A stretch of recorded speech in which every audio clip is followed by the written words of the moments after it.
예수님 이름으로 기도합니다. 아멘. 오늘 본문은 사도 요한이 본 계시록에 나타난 마지막 환상입니다. 하나님께서는 옛적부터 오늘까지 이르기까지 그의 사랑하시는 자녀들에게 믿음을 지키고 고난을 이기도록 하기 위해서 축복이 담긴 많은 환상들을 보여주셨습니다. 하나님은 아브라함에게 복의 근원이 되고 그리고 하늘의 별과 같고 바닷가의 모래와 같은 자손이 번창할 것을 환상을 보여주심으로 믿음으로 살아가도록 길을 여셨습니다.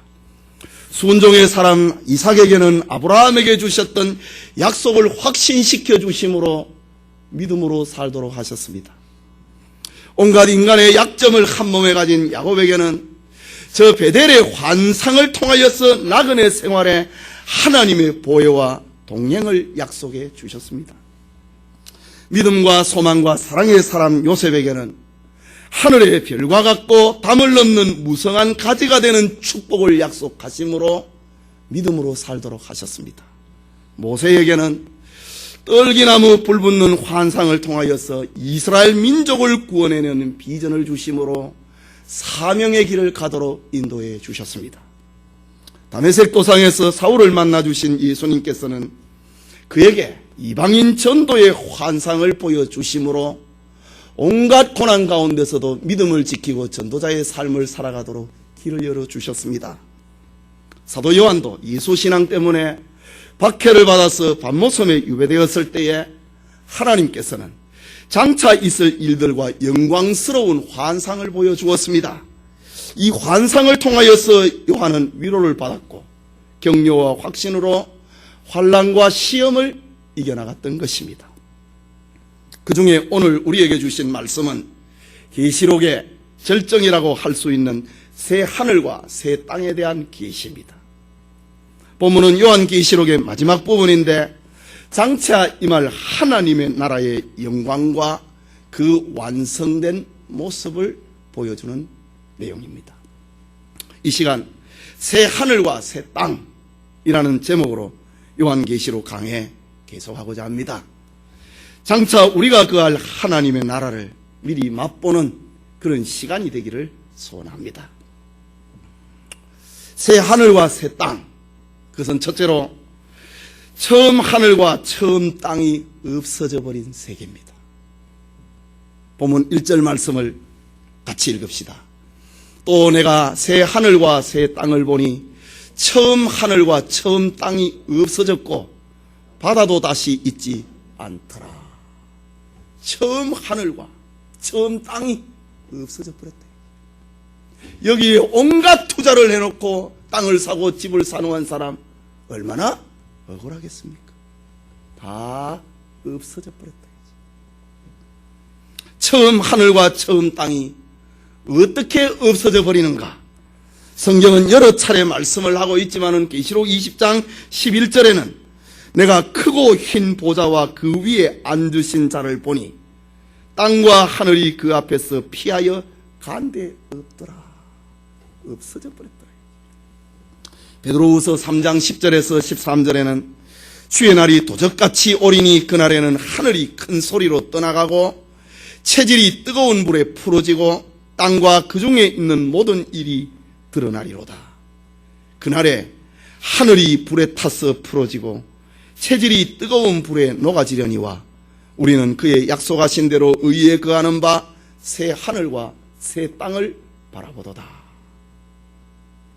천국의 환상을 보았던 사람은 언제든지 처음 하늘과 처음 땅이 없어져 버렸더라 라고 합니다. 성경은 이 세상 종말에 지금 우리의 삶의 환경을 구성을 하고 있는 처음 하늘과 처음 땅, 그리고 그 가운데에 있는 모든 것이 없어져 버렸다고 합니다. 다 이 지구가 없어져 버렸다. 저 하늘도 지금의 하늘이 아니다. 이 말은 죄악의 역사와 그 가운데 일어난 세계 역사의 종말을 말하는 것입니다. 그리스도 안에서 새로 지음을 입고 영화로운 부활의 몸을 입은 성도는 본질적으로 처음 땅과 처음 하늘에서 살 수 없는 것입니다. 하나님은 우리를 위하여서 신령한 부활체를 입은 우리를 위하여서 처음 하늘과 처음 땅을 없애버리고 새 하늘과 새 땅을 예비하셨다라고 합니다. 처음 하늘이 어떤 곳입니까? 천둥과 번개가 치고 구름이 끼고 바람이 부는 하늘입니다. 비행기의 소음이 나고 배기가스로 오염이 되어 있는 지금의 하늘입니다. 처음 땅도 역시 마찬가지입니다. 시기와 분쟁과 전쟁과 약육강식이 끝이지 아니하고 피비린내 나는 땅입니다. 농약과 공장의 폐수로 쓰레기로 오염이 되어서 썩어져 가고 있는 처음 땅입니다. 바다도 오염되고 더러운 물로 썩어져 가기는 마찬가지입니다. 한마디로 말해서 처음 하늘과 처음 땅은 죄악과 공포로 가득한 이 세상입니다. 예수님께서는 처음 하늘과 처음 땅을 없애버린다. 그래서 예수님 요한복음 14장 2절과 3절에 내가 너희를 위하여 처소를 예비하러 가노니 가서 너희를 위하여 처소를 예비하면 내가 다시 와서 너희를 내게로 영접하여 나 있는 곳에 너희도 있게 하리라. 지금 이 땅 아니라는 말입니다. 이 하늘 아니라는 말입니다. 이사야 65장 17절에 보면은 보라 내가 새 하늘과 새 땅을 창조하리니 이전 것은 기억되거나 마음에 생각나지 아니할 것이라. 여러분 잘 살다가 못 살면은요 잘 살던 때가 자꾸 생각이 납니다. 그러나 못 살다가 잘 살게 되면은요 지난 날을 다 잊어버리게 됩니다. 처음 하늘과 처음 땅, 시기와 전쟁과 질투로 오염이 되어 있고 저 하늘과 바다까지 오염이 되어 있는 이 처음 하늘과 처음 땅, 이거 없애버리고 새 하늘과 새 땅을 하나님이 준비하신다. 그것이 얼마나 좋고 그것이 얼마나 아름답기에 이전 것은 기억이 나지 않더라, 생각이 나지 아니하더라 라고 말을 합니다. 그렇습니다. 우리가 처음 하늘과 처음 땅에 살 동안에, 지금 우리가 밟고 있는 이 땅에 사는 동안에는 죄로 인한 온갖 실패와 낭패로 괴로워합니다. 이 땅에서 우리는 아파합니다. 대적자 사단의 송사를 받고 있습니다. 그러나 새 하늘과 새 땅의 출현은 옛것이 기억나지 않더라, 옛 일이 기억나지 않더라, 옛 사람이 기억나지 않게 하십니다. 새 하늘과 새 땅은 사상이 서로 다르다고, 빈부격차가 있다고, 성별의 학력의 차이가 있다 해도 아무런 문제가 없는 그런 세계였다. 사도 요한이 보았던 새 하늘과 새 땅, 천국의 모습입니다. 사도 요한이 보았던 환상은 바로 처음 하늘과 처음 땅이 없어져 버린 새 하늘과 새 땅이었습니다. 요한은 이런 환상을 통하여서 고난과 절망을 이기고 믿음으로 살 수 있었던 것입니다. 오늘 예배드리는 우리도 괴로움과 고통이 많은 처음 하늘과 처음 땅을 밟고 활동을 하고 있지만은 우리에게 장차 다가오는 새 하늘과 새 땅을 믿음과 소망을 가지고 살아갈 수 있기를 소원합니다. 둘째로 새 하늘과 새 땅은 하나님께로부터 내려오는 거룩한 나라다 라고 합니다. 2절을 같이 읽읍시다. 또 내가 보매 거룩한 성 새 예루살렘이 하나님께로부터 하늘에서 내려오니 그 예비한 것이 신부가 남편을 위하여 단장한 것 같더라. 기독교가 말하는 천국은 결코 인간이 조작을 해놓은 주관적인 산물이 아닙니다. 요한이 보았다. 하나님께로부터 하늘에서 새 하늘과 새 땅이 내려오더라. 백보자 심판이 끝났을 때입니다. 천국은 사람들이 조작하고 상상하는 이상의 세계가 아니라는 말입니다. 성경은 확실하게 말을 하기를 하나님께로부터 하늘에서 내려오는 세상이다 라고 합니다. 히브리서 11장 10절에는 이 천국을 가리켜서 하나님의 경영하시고 지으실 터라고 합니다.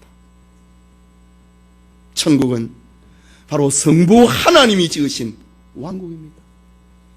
이것을 요한에게 보여주신 축복의 비전이자 약속입니다. 이 성경에는요, 아주 중요한 것에 대해서는 삼위일체 하나님이 증거를 하십니다. 성도의 죽음이 복되다고 하는 것에 대해서도 하늘에서 나는 소리, 그리고 성령의 보증, 그리고 예수님의 약속, 성도의 죽음이 복되다고 하는 것을 삼위일체 하나님이 동원이 되어서 약속을 하시는 것처럼 이 천국에 대해서도 말씀하십니다. 천국은 새 하늘과 새 땅은 성자 예수님의 약속이기도 합니다. 주님은 약속을 하시기를 천국은 내 아버지의 집이라고 했습니다. 거할 곳이 많은 집이라고 했습니다. 천국 주님은 친히 너희를 위하여 예비하러 가는 집이라고 했습니다. 그것은 지금 주님이 계시고 있는 곳인데 주님이 다시 오실 때에 우리를 그와 함께 영원히 거하게 하실 집이라고 했습니다. 이 새 하늘과 새 땅을 가리켜서 성령께서 보증해 주셨습니다. 고린도후서 5장 5절에 보면 보증으로 성령을 우리에게 주신 이는 하나님이시니라. 이런 보증이 얼마나 중요합니까? 보증은 아무나 서지 않습니다. 그런데 천국이 하나님께로부터 하늘에서 내려오는 성이다. 거룩한 성이다.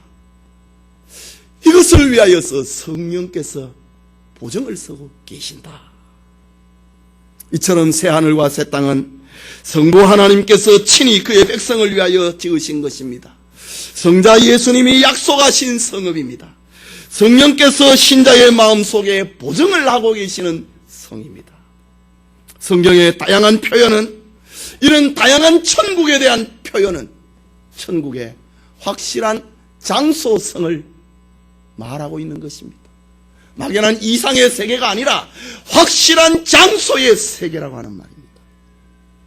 그곳에는 지금 예수님이 계시고 우리 믿음의 조상 아브라함과 모세가 거기에 있고 죽음을 보지 않고 승천을 한 에녹이 거기 있고 엘리야가 있고 죄와 상관이 없이 영체들이 지금 거하는 곳인데, 장차 예수님이 재림을 하실 때에 이 영원한 새 하늘과 새 땅이 하늘로부터, 하나님께로부터 하늘에서 내려오더라 라고 합니다.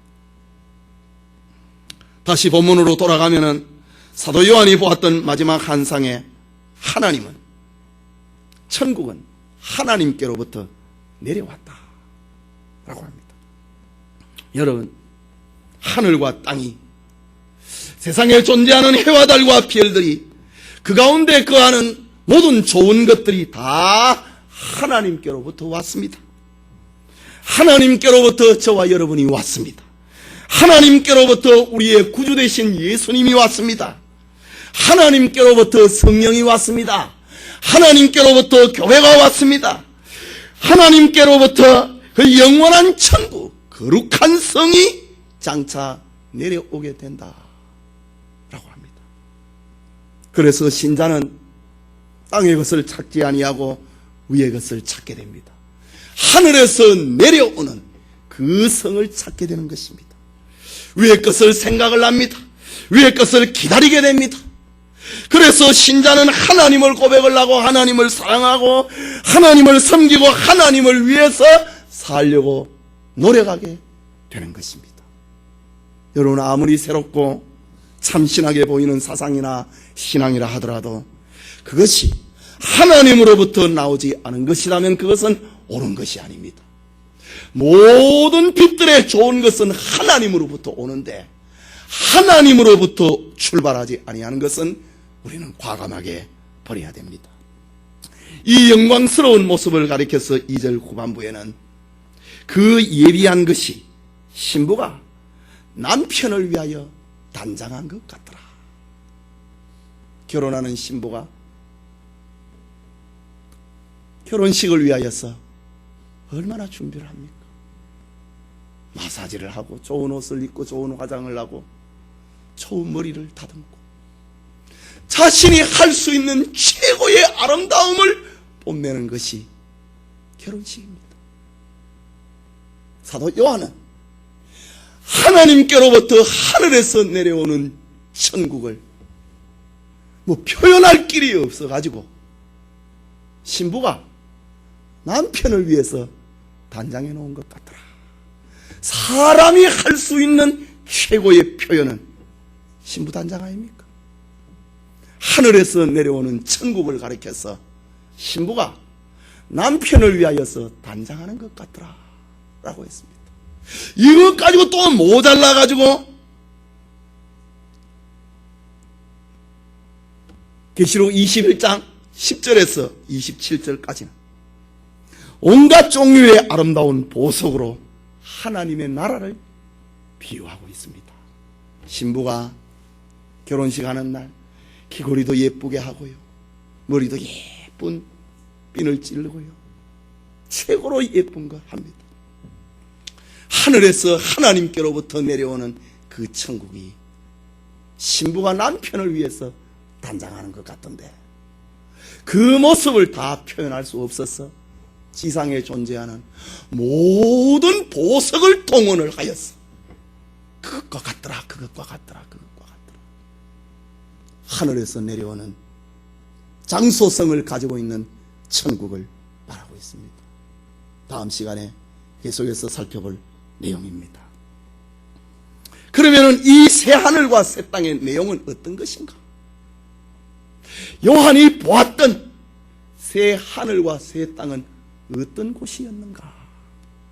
그것은 임마누엘의 세계였습니다. 3절 같이 읽읍시다. 내가 들으니 보좌에서 큰 음성이 나서 가로되 보라, 하나님의 장막이 사람들과 함께 있음에 하나님이 저희와 함께 거하시리니 저희는 하나님의 백성이 되고 하나님은 친히 저희와 함께 계셔서. 천국의 내용입니다.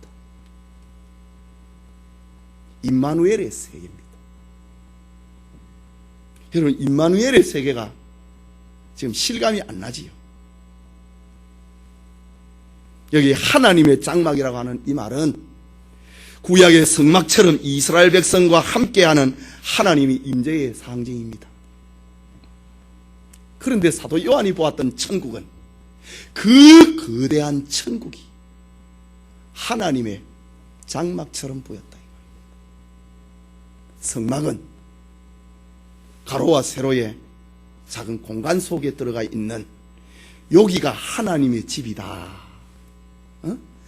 여기가 하나님과 대화하는 곳이다. 여기가 하나님의 말씀을 듣는 장소다. 여기가 우리의 죄를 하나님 앞에 용서받는 곳이다. 그것이 구약시대의 이 세상에서의 장막입니다. 그런데 천국은 그 전체가 다 하나님의 장막이더라.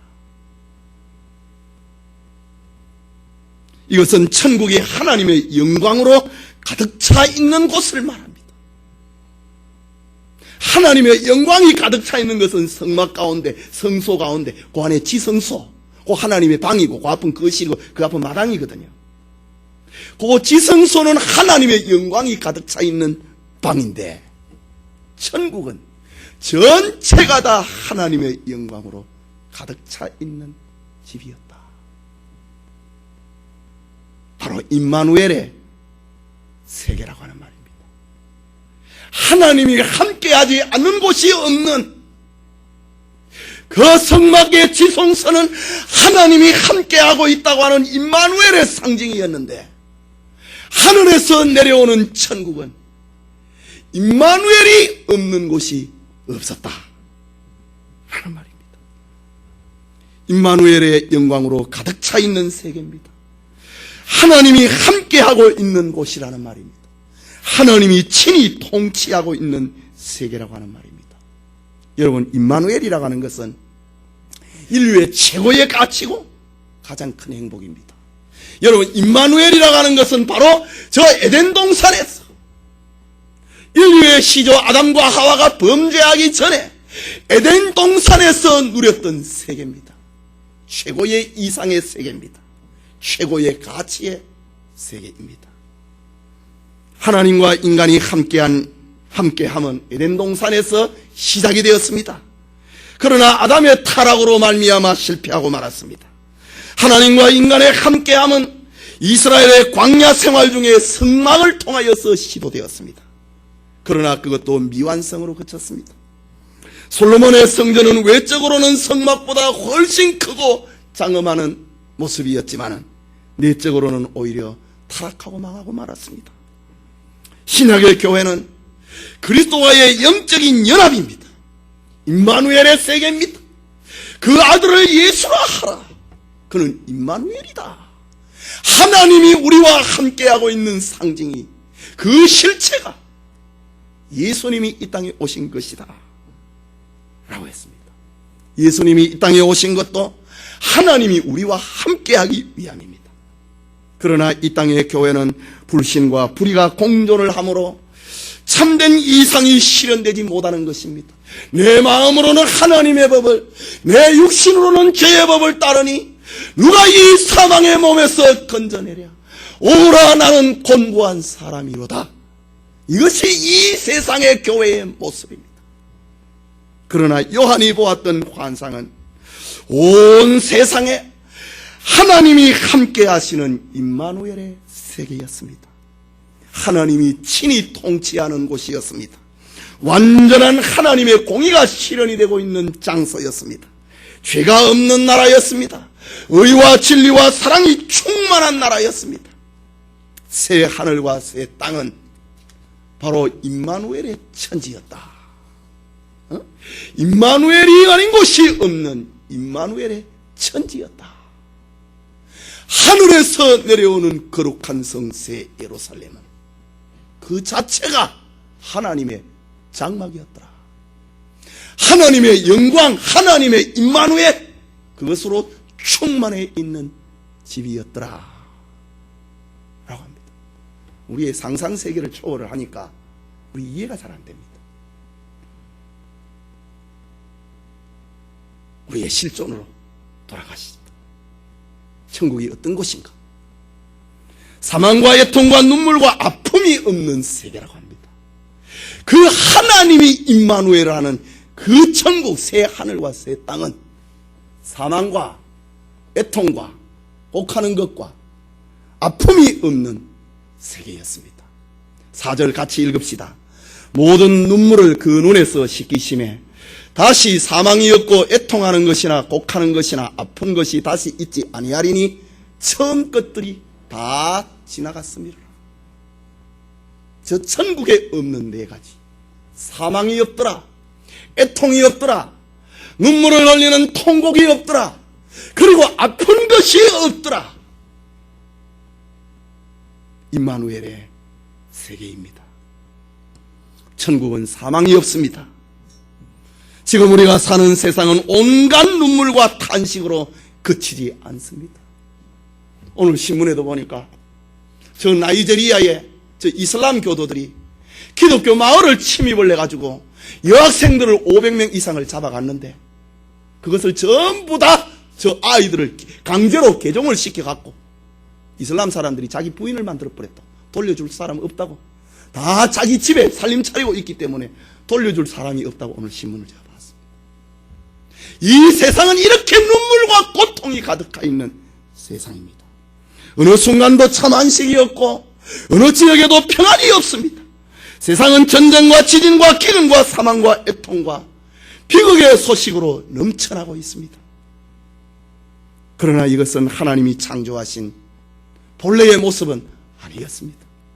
확실히 성경은 우리에게 말을 하기를 예레미야가 3장 33절에 주께서 인생으로 고생하며 근심하게 하심이 본심이 아니시려다. 사람으로 하여금 고생하고 근심하는 것, 그 하나님 뜻 아니다. 그런데도 이 세상은 하나님의 뜻과 상반되고 있는 현실로 가고 있습니다. 이유가 무엇입니까? 죄 때문에 그랬다 이거지. 사망은 죄의 결과로 빚어져 있는 역사 세계의 노폐물이라고 해야 할 것입니다. 사람은 본래 영생하는 피조물로 지음을 받았습니다.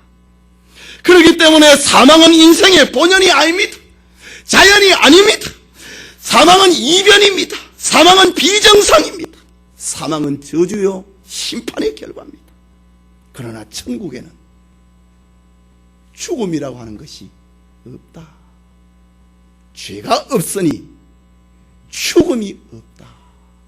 사망이 없다. 라고 했습니다. 또 천국에는 애통하는 것이나 혹하는 것이 없다고 합니다. 이것은 인생의 온갖 유의 비극을 표현하고 있는 말이 애통과 혹하는 것입니다. 인생의 모든 절망의 표현이 무엇인가? 애통과 통곡하는 것입니다. 죄의 결과로 만난 인류가 어두움의 요소, 그것이 바로 애통과 곡하는 것입니다. 온갖 소원들이 좌절이 될 때에 빚어지는 비극을 나타내는 말이 애통과 곡하는 것입니다. 그러나 천국 백성들에게는 눈물과 슬픔, 우는 것과 고통스러운 것이 없다고 했습니다. 계시록 7장 17절에도 하나님께서 저희의 눈에서 모든 눈물을 씻어 주실 것임이라. 천국은 애통하는 것이나 곡하는 것이 없는 세계다. 이것은 모든 예언자들이 한결같이 꿈꾸었던 세계였습니다. 모든 예언자들이 한결같이 하나님으로부터 받았던 세계였습니다. 이사야 25장 8절에도 사망을 영원히 멸하실 것이라. 주 여호와께서 모든 얼굴에서 눈물을 씻기리라. 사망을 멸해버렸다. 여호와께서 모든 얼굴에서 눈물을 씻겨주실 것이다. 새 하늘과 새 땅, 천국입니다. 너무 감격해갖고 너무 엄청난 사건이라 가지고 이 지금 실감이 안 납니까? 천국은 아픈 것이 없다고 합니다. 이것은 육신의 질병을 말하는 것입니다. 또한 그로 인한 마음의 상처를 말하는 것이 아픈 것입니다. 아픈 것은 찌르고 쑤시는 것입니다.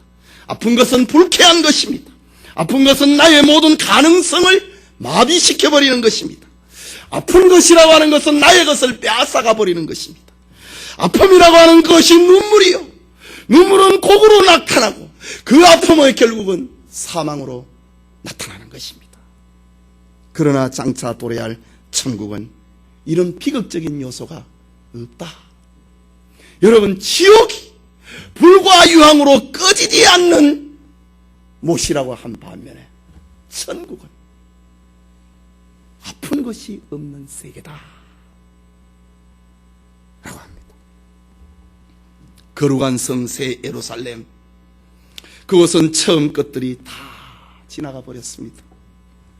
말하자면 처음 하늘과 처음 땅, 그리고 바다, 사망과 애통하는 것과 꼭하는 것과 아픈 것이 다 없어져 버린 세계였다. 사도 요한은 지금 계시록 1장에서 21장에 오기까지 인생의 점력을 다 하나님이 보여주었습니다. 그러나 마지막에 지옥이 있다. 마지막에 천국이 있다. 그러니 천국 백성이 되었으니 죽음이 두렵지 않게 된 것입니다. 마지막으로 새 하늘과 새 땅의 축복은 누구에게 주어지는가? 성경은 우리에게 말을 하기를 목마른 자에게 주신다고 합니다. 6절을 같이 읽읍시다. 또 내게 말씀하시되 이루었도다. 나는 알파와 오메가요 처음과 나중이라. 내가 생명수 샘물로 목마른 자에게 값없이 주리니. 누구에게 이 천국을 주는가? 목마른 자에게 준다. 예수님이 말씀하셨습니다. 병든 자에게는, 건강한 자에게는 의원이 있을 때 없고 병든 자에게라야 의원이 있을 때 있나니. 나는 의인을 부르러 온 것이 아니라 죄인을 부르러 왔다고 했습니다. 목마른 자에게 천국을 주겠다고 했습니다. 현대인들은 물질 문명의 풍요로운 속에서 아무런 불편 없이 사는 것처럼 보이기도 합니다.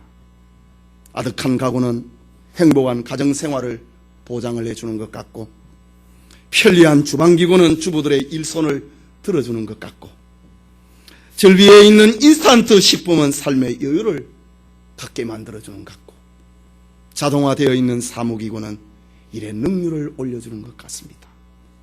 정말 살맛 나는 세상처럼 보입니다. 그래서 어떤 사람은 구불러도, 소똥의 구불러도 세상이 좋다고 하는 그런 말을 하기도 합니다.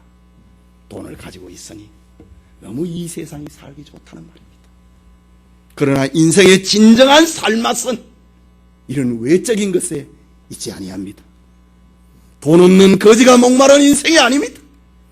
중한 병자가 목마른 자가 아닙니다. 빚진 자가 목마른 자가 아닙니다. 외로운 고아가 목마른 자가 아닙니다. 성경이 말을 하고 있는 목마른 자라고 하는 것은 이런 인생의 희노애락 중에서 예수님을 사랑하는 자를 말합니다. 주님의 은혜를 사모하는 자를 가리켜서 목마른 자라고 합니다. 회개한 죄인들을 가리켜서 주 없이는 못 산다고 고백을 하는 자를 가리켜서 목마른 자라고 합니다. 그래서 이사야서 55장 1절에는 너희 목마른 자들아 물러 나오라, 돈 없는 자도 오라, 너희는 와서 사먹되 돈 없이 값없이 와서 포도주와 젖을 사라. 주님을 믿는 것은 돈 문제로 해결되는 게 아니라, 의식주 문제로 해결이 되는 것이 아니라 목마른 자가 되어야 된다. 예수님은 마태복음 11장 28절에 말씀하시기를 수고하고 무거운 짐진 자들아 다 내게로 오라, 내가 너희를 쉬게 하리라. 자기가 죄인이라고 인정을 하는 사람은 다 오라고 했습니다. 자신이 목마르다고 고백을 하는 사람은 다 내게로 오라고 합니다. 주 없이 살 수 없다고 고백을 하는 자들은 다 내게로 오라, 내가 너희를 쉬게 해줄겠다고 말씀하십니다. 다윗은 시편 42편에서 하나님이여 사슴이 시냇물을 찾기에 갈급함 같이 내 영혼이 주를 찾기에 갈급하나이다. 이것이 목마른 사람입니다. 사슴이 시냇물을 찾기에 갈급해하는 것처럼 내 영혼이 주님을 찾기에 갈급합니다. 이것이 목마른 자입니다. 여러분, 천국은 이렇게 사모하고 이렇게 사랑하고 이렇게 소망하고 이렇게 기다리는 자에게 주신다. 목마른 자에게 값 없이 주겠다. 성경은 그렇게 말을 하고 있습니다. 주님의 은혜를 사모하는 심령이 목마른 자입니다. 이들에게 시작과 끝이 되신 하나님, 알파와 오메가가 되시는 하나님께서 새 하늘과 새 땅을 선물로 주겠다고 약속하십니다. 또 하나는 누구에게 주는가?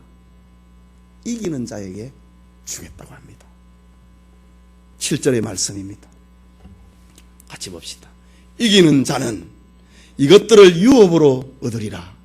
나는 저의 하나님이 되고 그는 내 아들이 되리라. 여러분, 이기는 자가 뭐냐? 이기는 자는 요한계시록 2장과 3장에서 소아시아의 7교회에 편지를 쓰고 난 다음에 마지막에 늘 이기는 자에는 이거 주겠다, 이기는 자에게는 이거 주겠다, 이긴 자에는 이게 주겠다 반복을 했던 그겁니다. 그러나 오늘 이 본문의 말씀은 하나님의 어떤 약속보다도 최종적인 약속입니다. 이기는 자에게 새 하늘과 새 땅을, 이것들을 선물로 주겠다 라고 했습니다. 그 이기는 자는 천국을 유업으로 얻게 된다는 말입니다. 말하자면 새 하늘과 새 땅은 우리 그리스도인들이 유업으로 받을 것이다, 상속받을 것이다 이기는 그리스도인들 말입니다. 계속해서 이기는 자에게 나는 저의 하나님이 되고 그는 내 아들이 되리라 약속하십니다. 하나님이 우리의 아버지가 되고 우리는 그의 아들이 된다고 하는 것은 천국에서의 우리의 신분이 얼마나 격상된다고 하는 걸 보여줍니다. 여러분, 아들은 다른 겁니다. 아들은 아버지의 집에 어디든지 출입을 할 수 있는 권한을 받은 이들입니다. 천국에서의 우리의 신분이 얼마나 영광스럽게 되는가. 사도 요한이 보았던 환상입니다. 죄 아래에 있을 때에 하나님은 인생의 두려움과 공포의 대상이었습니다. 아담과 하와는 죄를 짓고 난 다음에 하나님이 겁이 나서 나무 뒤에 숨어버렸습니다. 죄 아래에 있는 인생은 하나님이 두려움의 대상이 됩니다. 그러나 이기는 자는, 죄 문제가 해결이 되는 이긴 자는 하나님 앞에서 아들처럼 영광스럽게 된다라는 것입니다. 예수 그리스도를 나의 구주로 고백을 하고 죄 문제를 해결받은 사람은 하나님과 아들처럼 천국에서 친밀한 교제를 나누게 된다고 하는 장면입니다. 그러나 분명한 사실 한 가지를 우리는 기억을 해야 됩니다. 이것은 이기는 자에게 주는 축복입니다. 계시록에서 이기는 자에게는 주겠다. 이기는 자에게는 주겠다 라고 했습니다. 예수 믿음으로 모든 환난과 유혹을 이겨내고 승리한 자만이 이 큰 기쁨을 누릴 수 있다는 말입니다. 천국을 상속을 받고 하나님과 아들처럼 친밀한 교제를 할 수 있는 자격, 이긴 자다. 가난과 고독과 질병과 싸워 이긴 거지 나사로가 아브라함의 품에 들어갔습니다. 부자는 이기지를 못했습니다. 쾌락에 빠져버렸습니다. 그러나 나사로는 부자의 집 앞에서 구걸을 하면서 살았지만 그는 죄 문제를 해결한 이긴 자였습니다. 자기 죄를 이긴 한편 강도가 믿음으로 낙원인 새 하늘과 새 땅에 들어갔습니다. 네가 오늘 나와 함께 낙원에 있으리라. 죄의 문제를 해결한 사람, 이긴 사람입니다. 한평생 믿음으로 주를 위해 산 바울에게 천국과 의의 면류관을 예비해 놓으셨습니다. 그러나 이 아름다운 축복에 참여하지 못한 자가 있다고 말을 합니다. 8절의 말입니다. 같이 읽읍시다. 그러나 두려워하는 자들과 믿지 아니하는 자들과 흉악한 자들과 살인자들과 행음자들과 술객들과 우상숭배자들과 모든 거짓말하는 자들은 불과 유황으로 타는 못에 참여하리니 이것이 둘째 사망이라. 나 거짓말했는데 큰일 났네. 여기 두려워하는 자, 믿지 아니하는 자, 살인자, 행음자, 우상숭배자, 거짓말하는 자들은 세상에서 예수님을 믿지 아니하고 죄악 중에 살았던 사람들의 총칭입니다. 이들은 세상에서 자기 죄를 회개하지 않는 사람의 대명사들입니다. 자기 죄 문제를 해결받지 못한 사람들의 이름들입니다. 두려워하는 자들, 믿지 아니하는 자들, 살인자들, 행음자들, 우상숭배자들, 거짓말을 하는 자들, 세상에서 자기 죄의 문제를 해결받지 못한 사람들의 이름들입니다. 이들은 세상에서 성공한 것처럼 보여도 결국은 실패한 인생들이 되고 만다. 불과 유황으로 타는 못에 참여하리니 이것이 둘째 사망이라. 천국에 못 들어가는 자가 있다. 성도 여러분, 성경은 한 송이의 꽃과 같습니다. 창세기에서 뿌린 씨가 성경 여러 책들 가운데서 무성하게 자라다가 요한계시록에 와서 꽃을 피우고 열매를 맺습니다. 창세기는 하나님의 천지 창조를 말을 했습니다. 그러나 요한계시록에서는 새 하늘과 새 땅을 말하고 있습니다. 짝입니다. 꽃입니다. 창세기에서는 잃어버린 낙원을 말을 했습니다. 그러나 요한계시록에서는 회복된 낙원, 복낙원을 말하고 있습니다. 창세기는 마귀의 간교한 승리와 인간의 패배를 말하고 있지만 요한계시록에서는 마귀의 패배와 결박과 영벌, 그리고 성도의 영원한 승리를 알려주고 있습니다. 창세기에는 범죄한 인간이 하나님의 낯을 피하여서 도망했던 사실을 말하고 있지만 요한계시록에서는 전능하신 하나님의 얼굴 앞에서 임마누엘의 은총을 누리며 나는 너의 하나님이 되고 너는 내 아들이 되리라. 이 세계를 들려주고 있습니다. 창세기에는 생명나무로 가는 길이 막혀버리고 거기에서 쫓겨났지만 요한계시록에서는 생명나무에 나아가는 복스러운 권리가 회복이 되었음을 우리에게 말하고 있습니다. 이 세계는 무질서의 연속이 절대로 아니고 다 짝이 있다. 시작이 있고 끝이 있다. 깨어져 버렸느냐? 하나님이 다시 회복을 한다. 그것입니다. 이런 의미에서 새 하늘과 새 땅은 잃어버린 창세기의 성취라고 해야 할 것입니다. 이 영광의 세계를 바라보았던 유명한 전도자 빌리 선데이는 이런 말을 했습니다. 예수님 만나기를 고대하고 있는데 그분을 만나면 나는 그의 발 앞에 엎드려 나를 구원해 주시고 사용해 주심에 대해 감사드리겠다. 영광스러운 천국의 세계를 보고 있는 빌리 선데이의 말입니다. 예수님 만나기를 고대하고 있는데 내가 그분을 만나면 나는 그의 발 앞에 엎드려서 나를 구원해 주시고 나를 사용해 주심에 대해서 감사 고백하겠다. 이 말을 했습니다.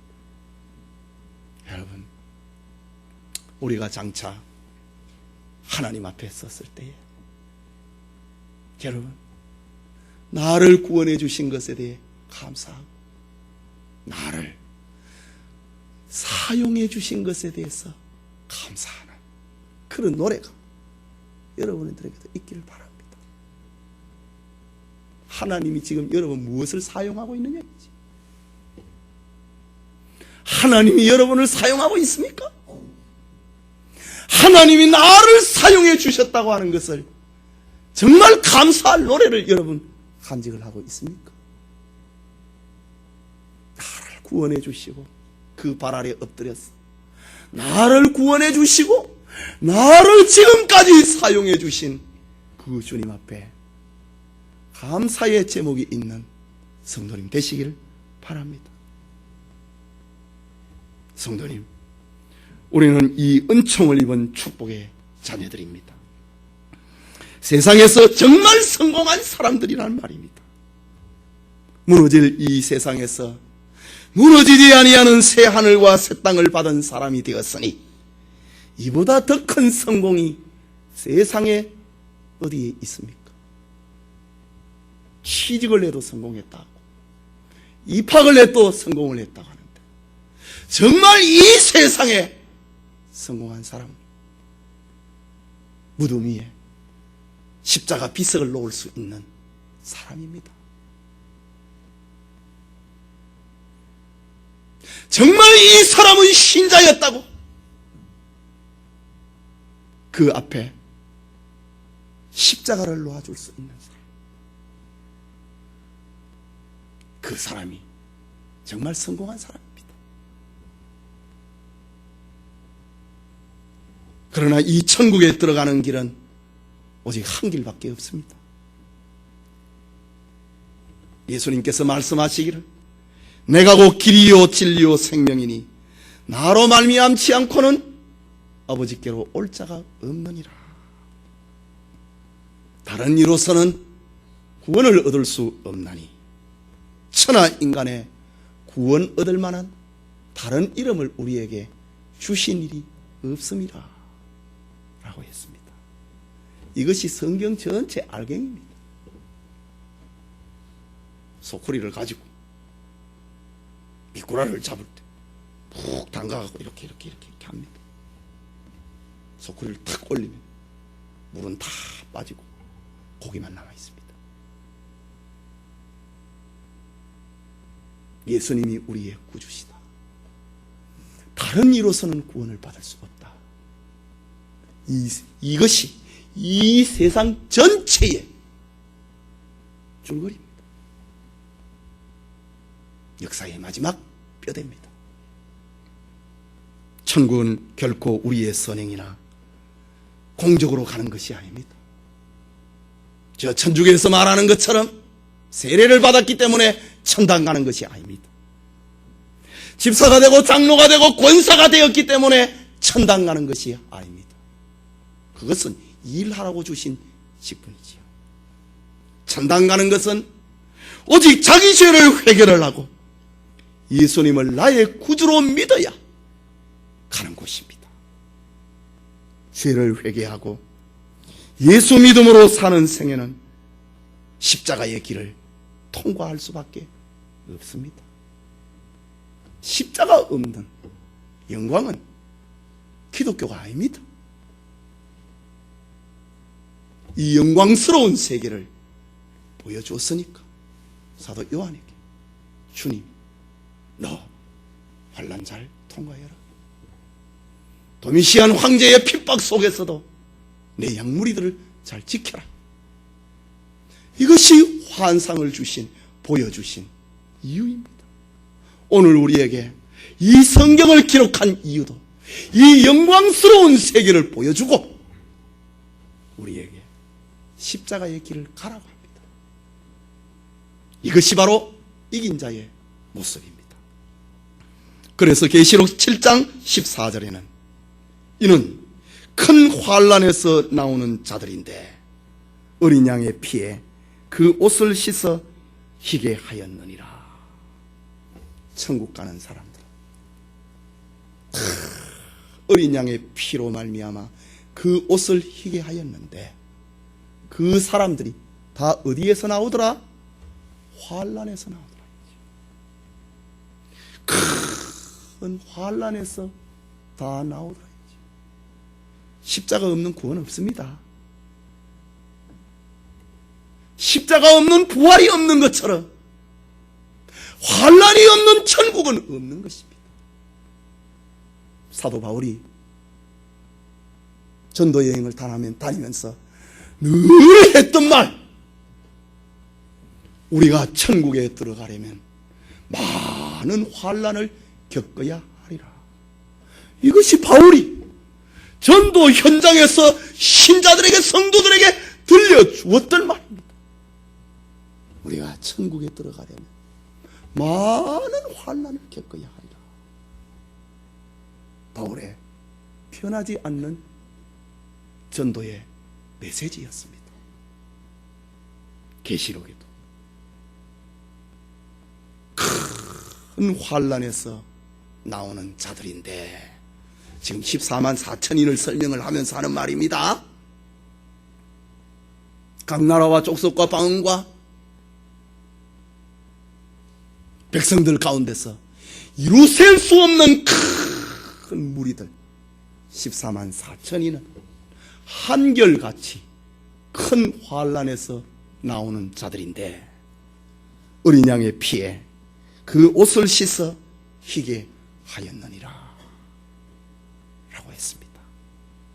새 하늘과 새 땅의 축복,